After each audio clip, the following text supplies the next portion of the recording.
Good afternoon, everyone, and thanks for joining us on this Thursday afternoon. We're very excited about the webinar this afternoon. We're here to discuss Lightning Components and present a demonstration of it.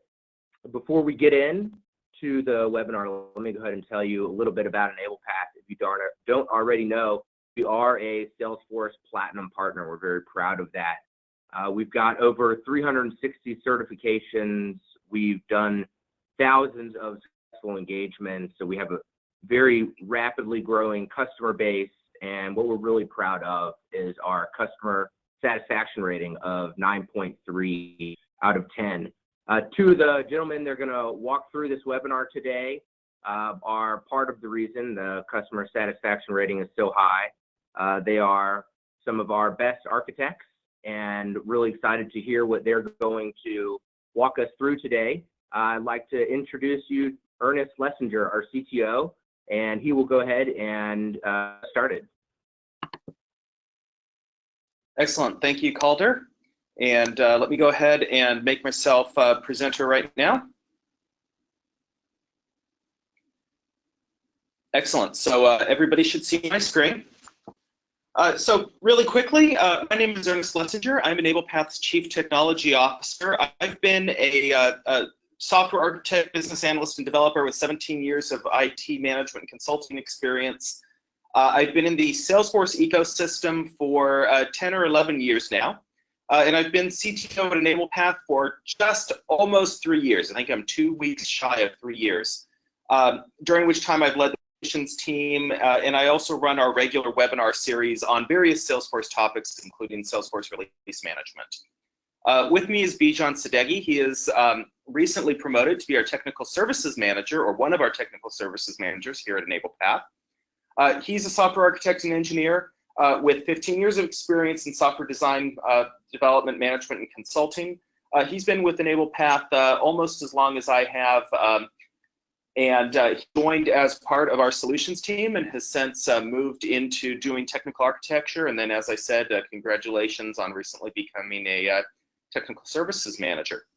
So what we're talking about today is a set of Lightning components that we developed purely as an experiment to learn about how Lightning components work, and as something a little bit different than your usual time card / expense reporting system that we often see coming out in as Lightning component demos, because Lightning components really are a good fit for that kind of tool. We wanted something with a little bit, in my opinion, a little bit more fun, and then we also wanted something that had a little bit more technical requirements to it without being necessarily very complicated. So what we decided to do was we looked at a pool of questions called the International Personality Item Pool, or IPIP, which is a collection of personality profile questions and scoring instructions that's available for free, and that is kind of fun to work with, similar to the Myers-Briggs personality profile or the DISC profile that many of you might be familiar with. Now those profiles, including the Hogan and Hogan's Hogan Personality Inventory, are copyrighted and trademarked, which means that we can't use them. But what we can do is use the IPIP question pool and their scoring guidelines to create a set of questions and domains that are similar but not exactly the same. So that's what we've decided to do. And just before I get started, the purpose of this example is to serve as a practical example or an Lightning component. It is kind of cool. It does a personality profile, but obviously this cannot be used for HR decisions, both because that is legally questionable and because we have not validated these. So the results you get are fun, but not scientifically valid. And of course, we made sure that the answers to individual questions are never recorded. So we do have a Lightning app managed package that you can install. In order to install it, you'll want to enable Lightning Experience, enable Chatter, and then enable the App Builder for Lightning Experience, which is the ability to add Lightning components directly to standard Salesforce page layouts. In our case, the user profile and the group profile. You'll then want to install the managed package, and you'll add components to those profile and Chatter group pages. We do provide a link here to the managed package. Don't worry, you do not need to write it down. A recording and this presentation itself will be made available to you after the webinar. The managed package does install one field on the user object. It's called IPIP_C and labeled personality scores. And then it installs several global components and classes. We decided to make them all global so that we did not have to worry about namespace issues or anything else that might happen with Lightning components, although that is something that we'll be talking about a little bit later. We wanted to create an unmanaged package, but there seems to be an issue in the unmanaged package code where our field named user.ipip__C is conflicting with the namespace that we chose. And as a result, we're not able to upload this managed packet, or the unmanaged package rather. So what we're going to do is after this webinar, we'll upload the code to Amazon Web Services so you can download the raw code without having it obfuscated by the managed package technology. So what the components are, we have two components. One is a graph that is going to show you your score, 0 to 100, on the 6 elements of the Hogan personality profile. Calmness, happiness, cooperation, toughness, gregariousness, and competence. Chosen because the traditional Big 5 personality profile has a couple of personality traits, one of them being neuroticism, that people who are trained know what they are, but we wanted to have personality traits that are universally positive. And then we have a list of questions, and these are all rendered dynamically. We chose not to use Salesforce custom metadata items for these questions, but we certainly could have. And in the future, we might choose to rewrite these components to use Salesforce custom metadata because that would be the right way to do it. So talking about the Lightning components first, Bijan, I'll pass this over to you, and you can talk about some of the web and JavaScript and cascading style sheet foundations of Lightning and Aura. Thanks, Ernest. So before we dive into the application, I wanted to quickly explain the web evolution we've been seeing recently across a lot of applications. And of course, Salesforce is not an exception. And that's basically what pushed Salesforce to move from what we know as Salesforce Classic to what is called Lightning Experience. So 3 main key players of that evolution is JavaScript, HTML, and CSS. So JavaScript has been evolved recently a lot, having the document object model, allowing us to be a little bit more dynamic on what we display on a page. Introduction of AJAX, asynchronous JavaScript and XML, which allows us to communicate back and forth with the server asynchronously, is also contributing into that evolution, and all some security updates and basically security patches happen on JavaScript is basically empowering JavaScript to provide a better user experience. We also have seen the same sort of evolution on HTML5, a lot of different new elements, semantic elements for better structuring the page, better basically form control, better graphic supports, multimedia supports, geolocations for mobile specifically, drag and drop support, local storage, a lot of the different basically features that have been added to HTML to basically make HTML a more powerful language for the web. And same sort of improvements we have seen in cascading style sheets, allowing us to have better control over the look and feel of the pages. So all these 3 things have been kind of contributing into empowering the clients to do more processing than just previously done by the servers. So can we go to the next slide, please? So the direct outcome of that is moving from the thin client model to fat client model. On the left side, you see pretty much the Salesforce Classic, the technologies we all are familiar with. Basically, we have the business logic written in Apex controllers and Apex classes, and we have the UI, which is written in Visual Force pages. And traditionally, that was basically designed to be used only on desktop browsers, which eventually will be compiled to HTML, JavaScript, and CSS and passed over to your basically browser on your desktop to render the pages. It does provide some dynamic stuff with the JavaScript, but it's not a real dynamic thing that we experience today. So addition of the mobile into the game caused Salesforce to start thinking about the different UI. So Visualforce was not capable of rendering really nicely on the mobile device, so they ended up building a new UI for the mobile. And that was the basically start of thinking, okay, why don't we move into a better model so we don't have to have basically maintain two different set of UIs, and which sometimes ended up with basically resulted into having multiple business logic as well. So the right-hand side model basically fixes that problem. It pushes the business logic as much as possible to the client side with introduction of Lightning controllers and helpers, which is part of the Lightning component design and Lightning design. So you also have the Lightning design, what they call it, as the UI framework, which you also develop, and it would be handled in your browser. But you leave your server to be as lean as possible by just having your web services, including the REST, JavaScript remoting, and some sort of Aura controllers, which is called Aura controller. The Aura here is a framework that is used to build that client side. And that's why they call it Aura controller, but in reality, it's been written in Apex. So by that, I just want to hand it back to Ernest. He will go over the application and explore technologies in practice. Thanks, Ernest. Wonderful, thank you, Bijan. And before I leave this slide, I'll point out one of the consequences of moving your business logic and into the browser, into that fat client, is that you can start treating your mobile devices and your browsers functionally as the same technology. Now, that doesn't necessarily mean that a user interface that will work on a browser will necessarily work on a mobile device. And Salesforce Lightning Experience addresses some of that by providing a structure for the page and then allowing you to create individual components that can be added to those pages.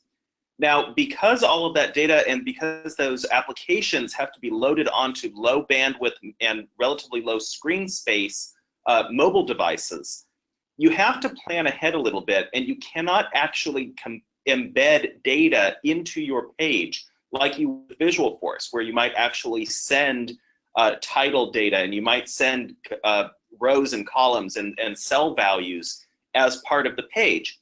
Instead, what you have to do is build a page, an Aura component, that is rendered on the mobile device and that can be cached locally so that it gets all of its data directly from Salesforce. And that absolutely minimizes the amount of data that has to be passed in real time or at any time between your mobile device and your desktop. So it's a little bit of a paradigm shift in how you have to think about applications from building a Visualforce page and building an Apex class that presents data to the customer toward building an application that gets data from Salesforce and uses that data in some kind of useful way, often, of course, presenting that data to the customer, to the user. So we'll talk a little bit about how we built the app and some of our lessons learned. So the first thing that we had to get used to was the differences between Lightning Design, Lightning Components, Aura. And I want to make sure that we understand this as kind of a foundation. Lightning Design is a cascading style sheet and design framework. I say cascading style sheet and design, it actually includes a number of elements, including a writing style guide, component templates, so that's data models and DOM models that you can use to replicate specific user experience elements of the Salesforce ecosystem, as well as cascading style sheet classes and documents, and then a number of other elements that you can use to create a good user experience.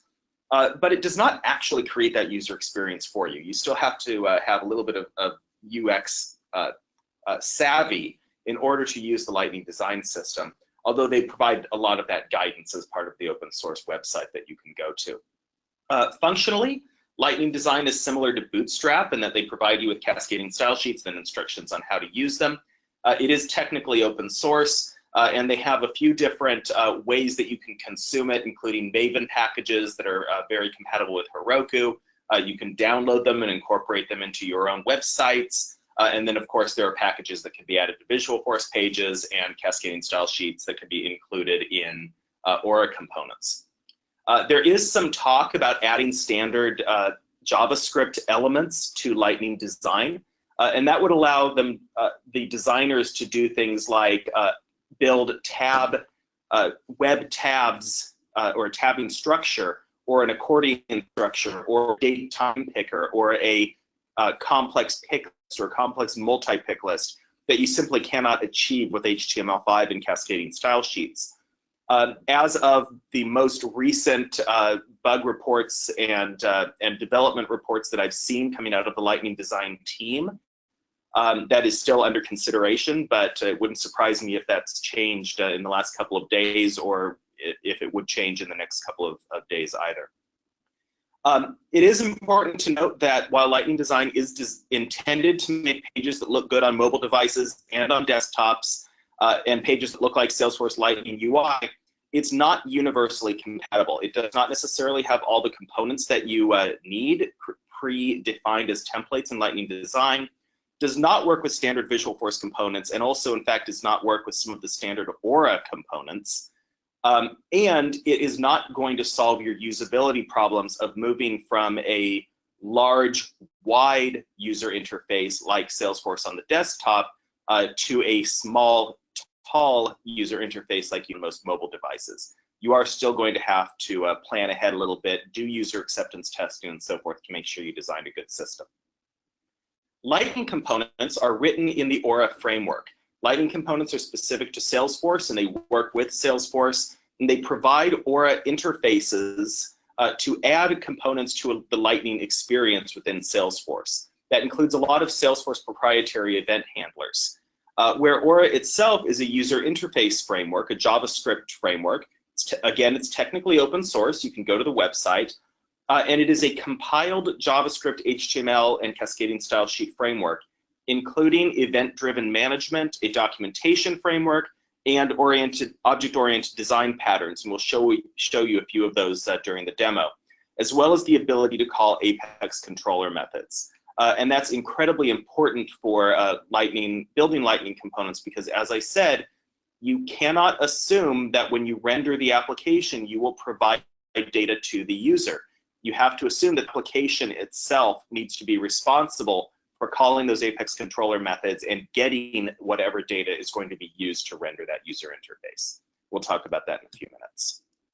So now I'll give you a quick demo of what we built. Okay, I'm moving over to Salesforce, and what you see here is the Lightning experience. So you see over on the left, I've reduced the number of items shown here in the nav bar. The ability to reduce the number of items in the nav bar is new in the most recent release of Salesforce. But first, I'll just show you what the tool does. If I go and look at people, you'll see myself and Bijan. I'll just go in and look at the file record. Okay, this took a second to load. You can see here the custom field that we have called personality scores, and this scores the 6 personality attributes on a score of 0 to 100. And then if we scroll down, we see a JavaScript library. We're using the chart.js JavaScript library, specifically chart.js version 1, which is important, and I'll tell you a little bit about why in a moment, to render this chart. And then you can see that I have our little disclaimer, I have our question, and then I have our individual questions that are sorted randomly before they're rendered. We have a does not apply, neutral, all the way to applies significantly to me. And then down at the bottom, I have a little button here that will update as I answer these questions to tell me that I still have questions remaining. As soon as I've answered all of these questions, the event handler will fire, telling me each time I've answered a question, and as soon as that event handler fires and all of the questions have been answered, save those results back to Salesforce and update this personality scores field. So that's how it works. You can also go to the groups page, go to any group in the system, and once the page loads, you can scroll down and you see all of the members of the group have been averaged by a back-end Apex controller, so I'm not actually moving all of that data back and forth between my browser and Salesforce. All of this, the averages are calculated in real time, and I have my group average in gray compared to my own personal scores in blue.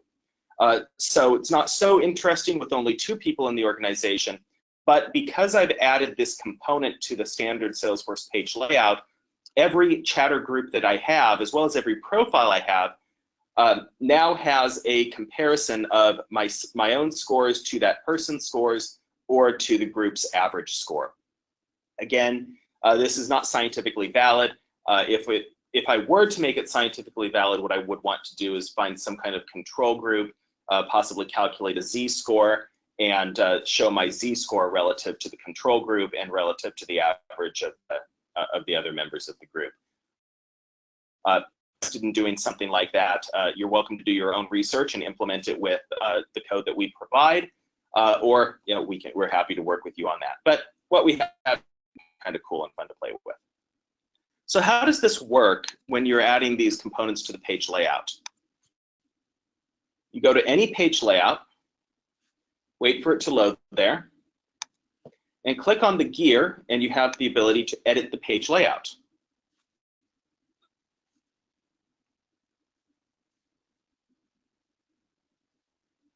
Okay, notice that the ability to customize record home pages is a pilot feature. In the most recent release, Salesforce made some changes that were incompatible with future versions of the pilot. It's unlikely that they will do that again, but it's certainly possible. So if you do end up creating record home page layouts, just keep in mind it's a pilot and Salesforce could make significant breaking changes to it at any time. So now that I have this drag and drop page interface, I can remove components, I can add components, I can add Visualforce pages, I can add rich text components, record recent items, highlight panels, etc., as well as my 2 custom components, IPIP personality and IPIP questionnaire. This is personality, this is questionnaire down at the bottom. If I had installed this as a managed package, I would see these components as custom managed. I also have the ability within the component definition to specify what icon I want to use and what text I want to use. I can also configure descriptions, and if I chosen to, I could add properties that I could type in and add certain values. For example, if I wanted to specify on this component whether or not to show the group average. Right now this shows the Salesforce org average and my own score. I could potentially add a configuration option on this component to say only show my own score or only show the average score or both. And I can add that pick list or add that configuration setting over here on the right in this component configuration page. If you're looking at a standard component, some of them do have configuration options, others don't. For example, here's the record detail configuration panel, which tells you that you can't actually configure this. Gives you a link to go configure your page layouts. With that, I'm going to go back.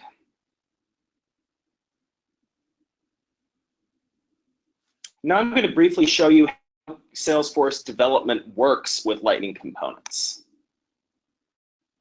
You must use the developer console right now. I have not personally tried using Maven's Mate to develop a Lightning component, but certainly the Force.com IDE does.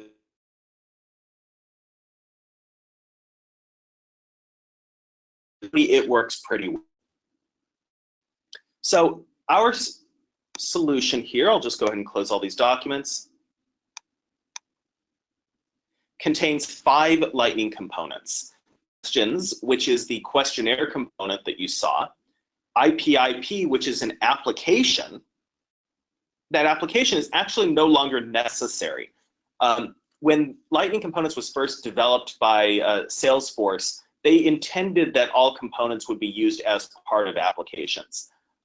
They quickly found that it would be better and easier if you were able to add Lightning Components to a standard page layout, and you now no longer have to actually create an application to add your components to. You can choose to add them directly into the standard Salesforce application. And the Aura framework takes care of making sure that most event handlers are contained within your component or within the application, and make sure that data doesn't leak between the applications.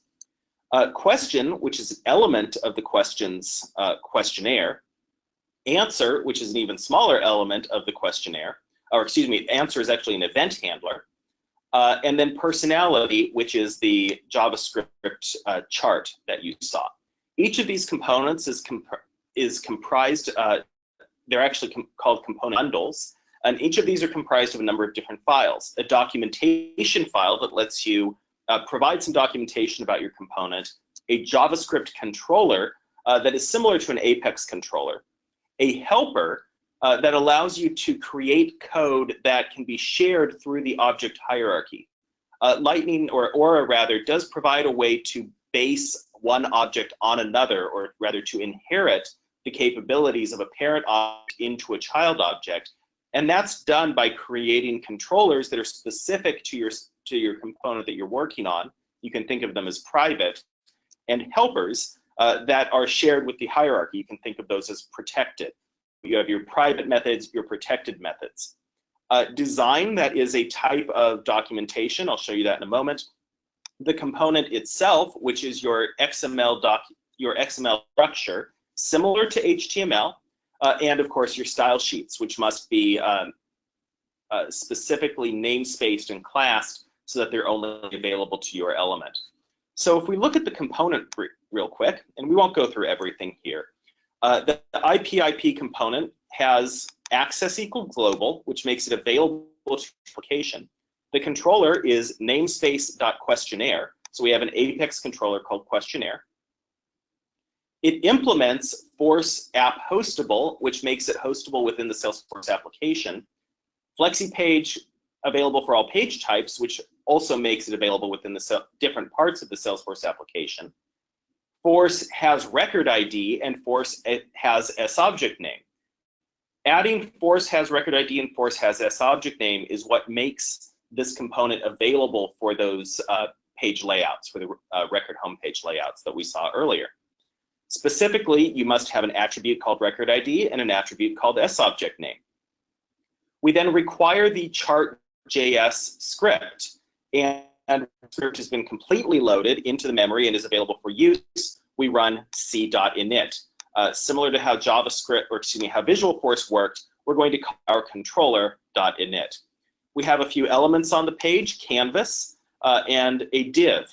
Note that Canvas has an ID and an Aura ID. It's important that you have an Aura ID because these elements, although they look very similar to HTML, and in fact, div and canvas are HTML elements, once you add them to a Lightning component, they are no longer HTML. They are now Aura tags. And although they have the same name and you don't separately namespace them, it's important to remember that, yes, they do technically exist within the HTML DOM, but it's not a good idea to think of them that way. You really should think of them as widgets floating in space that can be referenced through the Aura or through the Lightning JavaScript elements by their Aura ID.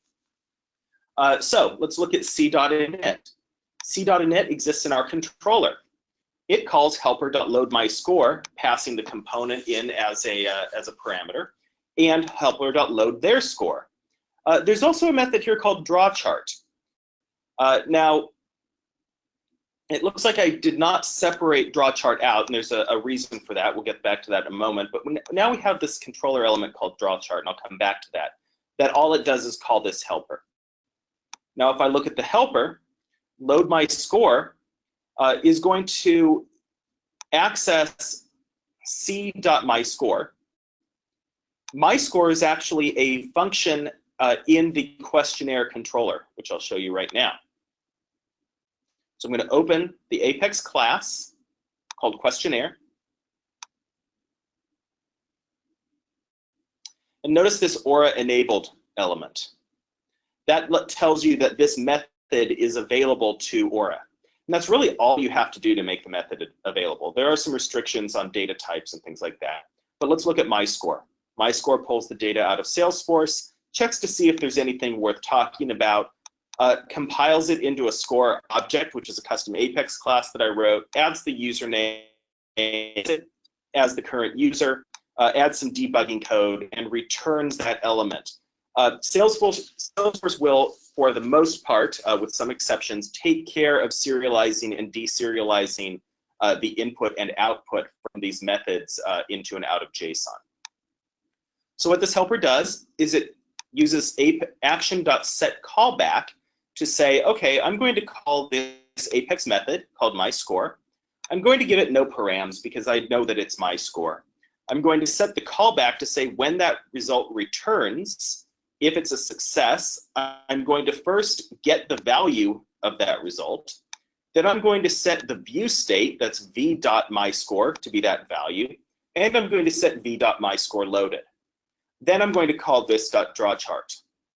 Okay, remember that this.drawChart is defined back in the controller. There are two methods, loadMyScore and theirScore.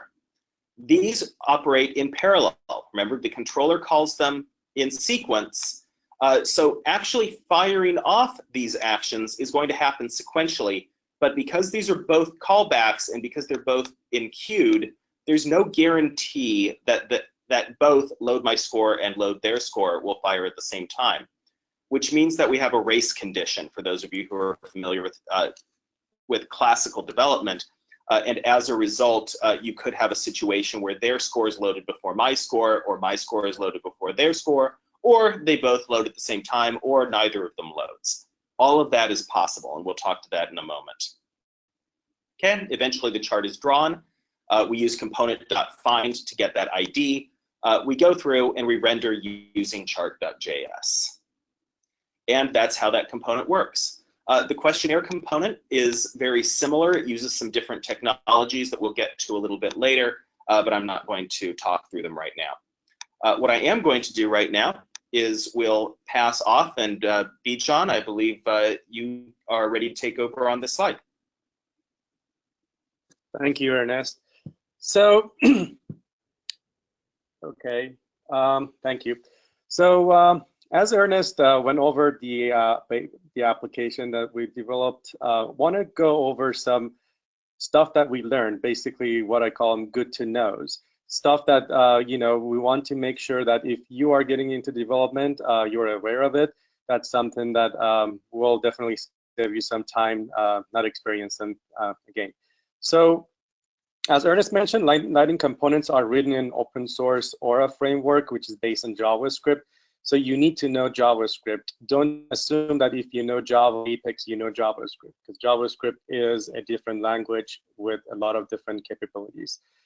Aura is a UI framework, as again Ernest mentioned. It includes some markups for HTML directives, and also it's in a scripting language, JavaScript, which is sometimes can be confusing because if it's a JavaScript framework, you would assume that basic JavaScript will work, but that's an exception to Aura. So, for example, in a regular JavaScript, you can say document.getElementById and get that specific element from the DOM, but you should not use that in Aura. You should instead use component.find the ID and then get element. The reason behind it is because Aura compiles your JavaScript and compiles the DOM at different stages. So it may work, sometimes it may work, sometimes it may not. So you have to make sure that you're sticking with those basically API methods that are basically defined in Aura. So same goes for HTML directives. So you should not use only, let's say, div ID equals to this ID. You should make sure that you use the Aura:ID equal to the ID, and in order to be able to find them properly in the DOM. So one other thing I wanted to mention is Aura is a very mature framework, but keep in mind, not all of the Aura has been exposed in Salesforce Lightning. So if you go into Aura website, you see a lot of different API methods that are probably not available in Salesforce Lightning. So just don't assume that if they exist there, it should work in Lightning. No, you have to refer to Salesforce website for the documentation that is released for Aura. So next slide, please. Ernest mentioned this. Aura was first basically developed to build only Lightning applications, but then they started thinking about having basically different modules, which they call it components. And then components initially have to be part of the application, but then they came up with the idea of individual component, what they call reusable components. So, which basically don't require the application. So they could exist outside of the application, which then allows you to add them to your page layouts. So the direct effect of that is some of the API or event handlers basically that you see in Aura, you should be using them very cautiously. So for example, the Aura waiting and Aura done waiting, there are two events that are fired when the data is retrieved back from the server. But if you use them, you realize that they're called for each component on the page. So if you're adding your components to a page layout, every time any of the components in the page are done loading, you're going to get that event in your components. So your components is going to get those events and need to handle them, but then they're fired by 10 different other components. So you cannot rely on that because there is no way to know that which one of those components actually fired those events. So it's a tricky situation. You need to be very careful, and the documentation sometimes can be confusing, but you want to make sure that, again, you stick with Salesforce documentation, not the Aura documentation. And again, as I mentioned, those components, when you add them to the page layout, they become part of the Salesforce Lightning application. They no longer belong to another application. So if that Salesforce Lightning application has, let's say, 30 components, yours is going to be the number 31. So, and you're going to get all of the events that are fired at the application level in your component. And what we found and what that means, especially in Build, is that when you fire an application level event handler, just keep in mind that other components in that application could technically receive that event handler, especially other components created by you in the same managed package. Now that can be a very powerful capability because it allows you to have multiple components on the page that talk to each other. It can be a little confusing if you didn't properly scope your either component level or application level event handlers, or just make appropriate use of event handler, or excuse me, of event names. So I definitely recommend that you read that documentation carefully. Exactly. One of the issues that we encountered was when we first developed these components, we put them in our own application. It was working pretty fine. But when we took them out of our application and made them reusable and put them into the basically page layout, what happened was they stopped working. And we realized that, okay, now we need to make sure that the events are handled properly and not basically handling the events that are fired by other components. So the other thing that we learned, and it's good to know, is it's basically naming your controllers properly.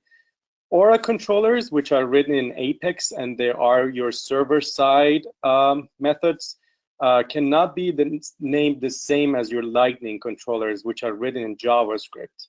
Again, Aura controllers on the server side, Lightning controllers are JavaScript on the client side. They're both called controllers. And one thing to know is that your Lightning controllers are named automatically. So if you name your components, let's say personality, your JavaScript controllers automatically is named personality controller. But if you name your Aura controller personality controllers, they will collide. Same goes for method names. You have to make sure that your method names are named differently. So if you name your methods the same, they're going to collide. And you will not get a specific or direct error on that. You will get an internal server error with no other explanation. So be very careful on your namings. The other thing, that we learned is that the developer console won't validate your JavaScript because JavaScript is typically, historically interpreted, but now it's compiled on your client side. Developer console would not validate any part of it. So even if you have any syntax error or semantic error and you save it, it will simply save it. and it would not throw any exceptions. So you have to rely on your runtime debugging on that one. Also, keep in mind JavaScript is case sensitive. I know Apex is supposed to be, but sometimes it works if you don't follow the case sensitivity. But JavaScript is definitely case sensitive, and it would not tolerate those problems. It will simply error out in your browser. So your developer console, which is your environment to develop that, would not warn you about that. So be very careful about that. Again, there are a couple of examples on this page showing you that if you set your my variable and with the capital V versus a small v, it would not show you any errors, but it would not work. It would not basically execute on a client side. And so again, because of the same reason I mentioned, there is no runtime debugging in Salesforce. There is one, but it's not giving you good amount of information because these are JavaScript, and JavaScript is going to get compiled on your browser. So you need to rely on your browser to get the better debugging information. So again, very important topic, testing. Unfortunately, right now, there is no testing framework around Aura in Salesforce Lightning. Aura itself, again, as I mentioned, is a very mature framework. It does have the unit testing, but it's not exposed in Salesforce Lightning yet. So be careful about your code. You're not going to be able to write your unit test for now. And I'm sure that Salesforce at some point will add that unit testing support. And that's I've heard that that's something that is in work in progress on Salesforce side. But instead, you need to extensively test your code in different browsers. Make sure that your actual component works fine in different browsers. Sometimes it may work in, let's say, Chrome, but it may not work in IE. So typical client-side development, you have to make sure that you test it across different browsers. And some other testings, you have to make sure that you test it in different situations as well. Like when the Lightning loads for the first time, it may load your component perfectly fine. But when you navigate away from that page and you go back to that page, it may not load it properly. And those are there might be a lot of different reasons that may happen. So you need to make sure that, again, go back to the documentation and make sure you followed every single instruction that Salesforce provides in the documentation. Don't just assume. That's what we did, and we failed a couple of times because we just assumed that if we know JavaScript, we should know Aura. But that's something that can put you in a trap. So again, use browsers, and the debugging capability of the browsers. Chrome is the best browser, and they have the best debugging control, or you can use also Firefox with Firebug. Okay, Ernest, you want to take on the promises? Okay. So when I talked through how we developed the application, I showed you the personality component that loads my score and loads their score. And although the controller calls these two helper methods in serial, meaning that what should happen is it should call load my score, then get the action, set the parameters, call set callback, then call in queue, then call load their score, which has the effect of getting the action, setting the record ID on their score, calling set callback, and then in queue in that action. That is what will happen in JavaScript, because JavaScript is a single-threaded application, so we know that that's the order in which things will happen. But because I'm calling in queue action, I can hope that this is actually a queue, which means that these two actions should happen in that order. But it's definitely not guaranteed, especially since both of them are making callbacks to Salesforce. Load my score happens to be a very fast operation.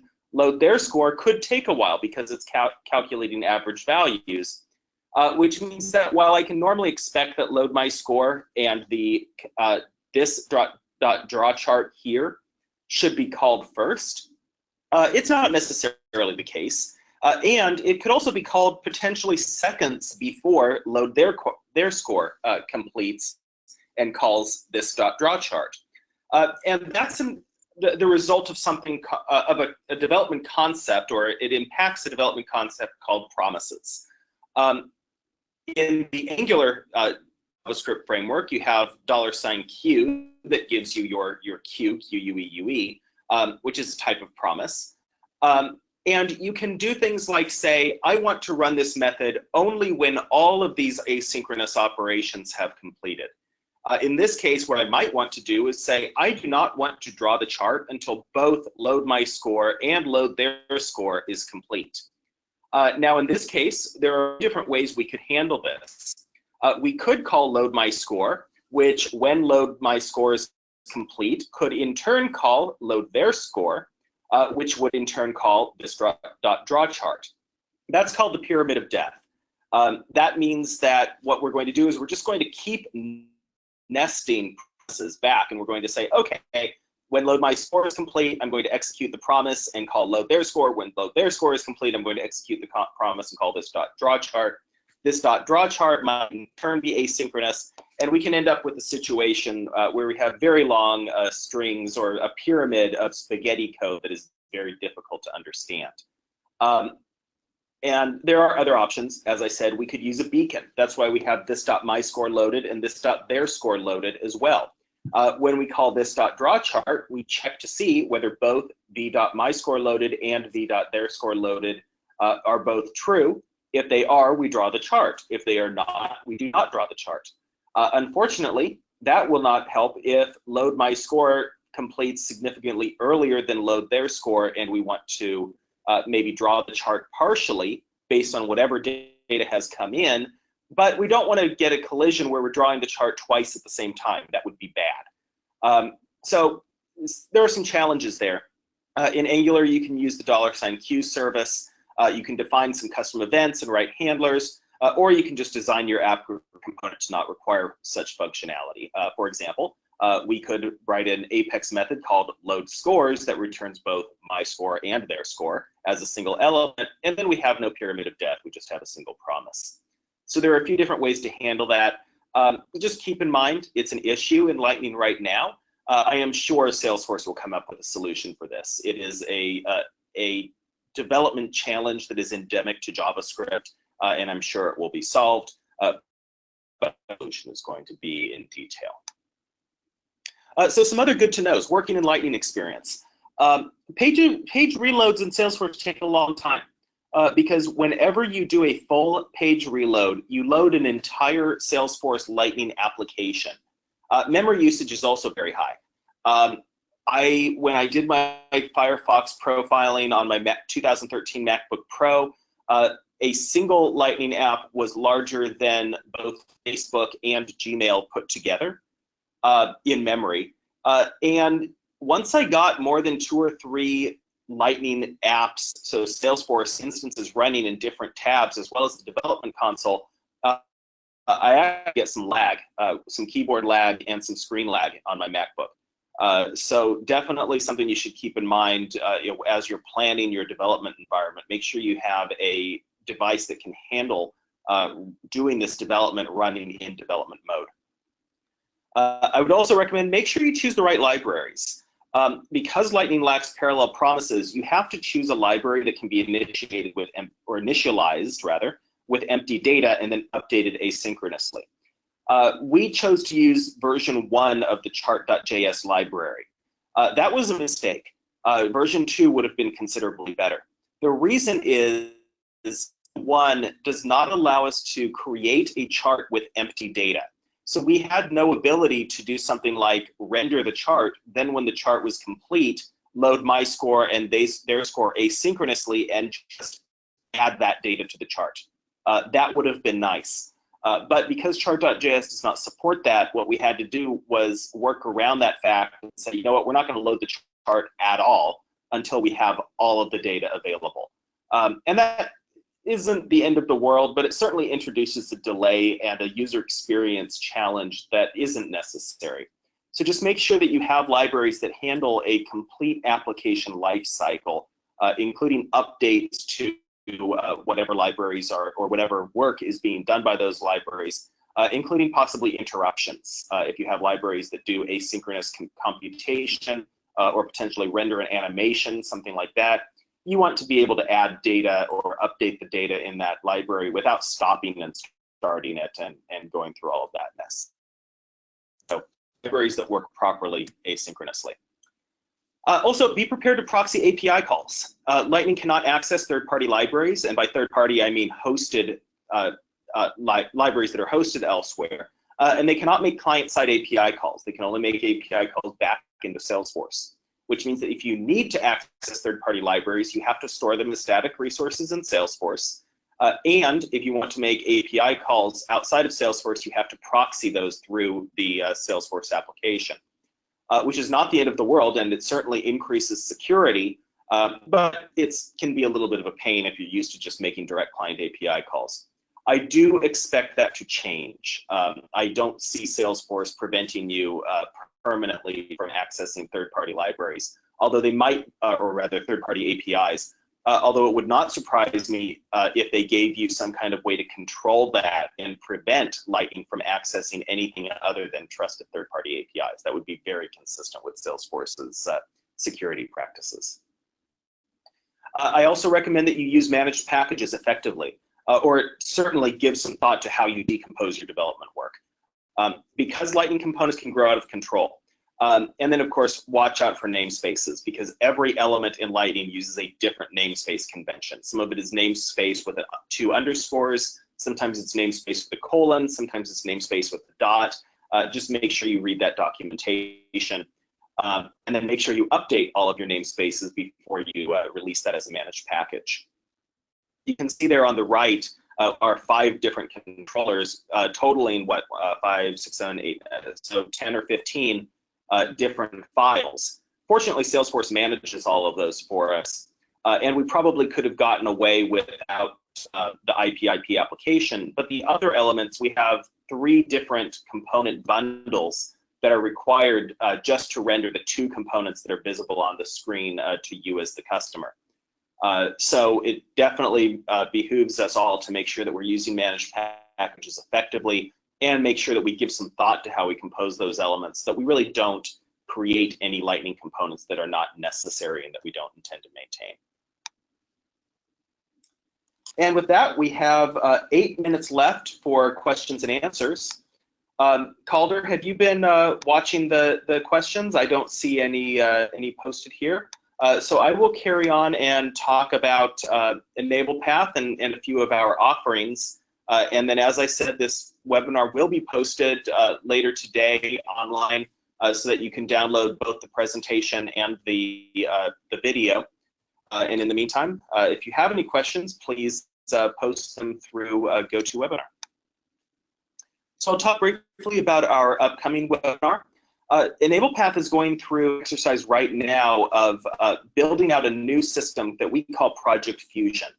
We're building out a new project management system to replace our existing accounting system, not because we don't like our existing accounting system, but because our parent company would like us to use Oracle PeopleSoft. We love Salesforce, but you can't win every fight. So we will be replacing our existing project management system with Oracle Fusion. Fusion will handle project assignment, time tracking, expense tracking, vacation tracking, you name it, as well as margin tracking. So it will give us those integrations to PeopleSoft so that we can export time cards and export invoices. It gives us some basic task management, although it is not a task management tool. What it does do is give us hours and budget burn and milestone tracking, as well as status reports and everything that we need to run a consulting business. It's built on fully modern technologies, including Process Builder, Salesforce approval processes, global actions, Lightning experience, and a very few triggers and Visualforce pages. And on this webinar, we'll be talking about why we chose to use Process Builder instead of triggers, why we chose to use Visualforce instead of Lightning components for this particular technology,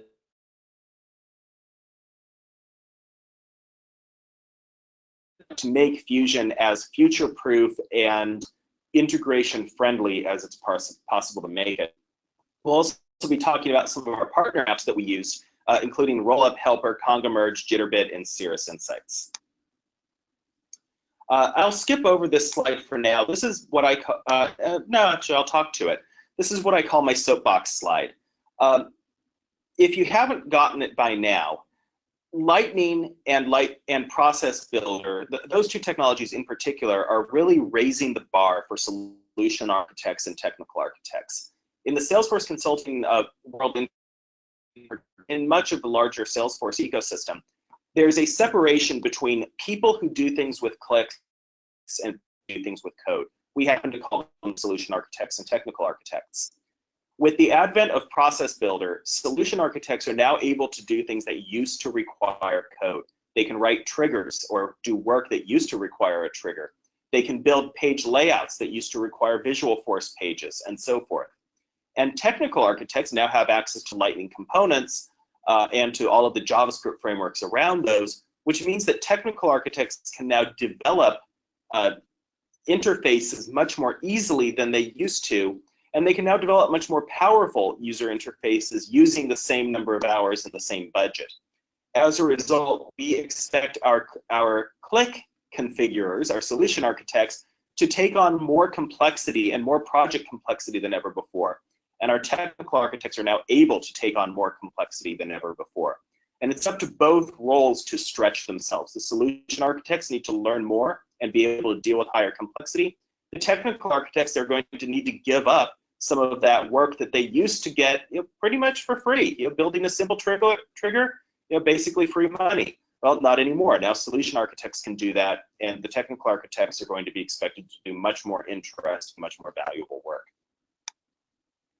I want to talk about our health and audit service, EnablePath Lens, which is an automated objective audit of your Salesforce org, including a report card showing data growth over time, showing your custom objects, your standard objects, custom fields, standard fields, a breakdown of the code and development in your Salesforce org, and so forth, available as a set of static HTML pages, PDF files, and Excel spreadsheets. That's available to you as a quick look or as a deep dive. A quick look being just a couple-hour review, and of course you get the Lens report as part of that. The deep dive being a couple of days of review, and of course you get the Lens report. And then of course all of this is very automatable, so it's available on an ongoing basis, on daily, monthly, or weekly basis, however you like. If you're interested in that, contact your EnablePath account executive. And then finally, wanted to talk about our ongoing support options.